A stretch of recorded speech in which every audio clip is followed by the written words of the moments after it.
திருப்பாவை பாடல் 16.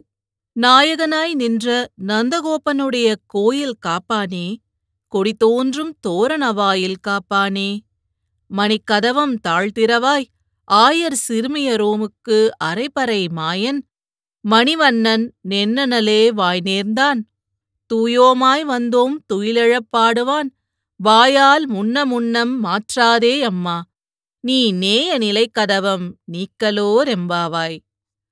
விளக்கம்.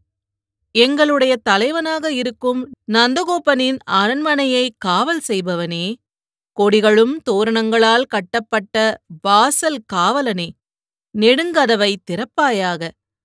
மாயன் மணிவண்ணன் ஆயர்குல சிறுமியரான எங்களுக்காக நேற்றே பரிசிலாக பறை தருவதாக சொல்லியிருக்கிறான். அதனைப் பெற்றுச் செல்ல நாங்கள் நீராடி வந்திருக்கிறோம். அவனை துயிலெழுப்பும் பாடல்களையும் பாட உள்ளோம். அதெல்லாம் முடியாது என உன் வாயால் முதலிலேயே சொல்லிவிடாமல், மூடியுள்ள இந்த நிலைக்கதவை எங்களுக்கு திறப்பாயாக. ஒருவர் ஒரு செயலை செய்யப்போவதாக தெரிந்த ஒருவரிடம் சொல்கிறார்.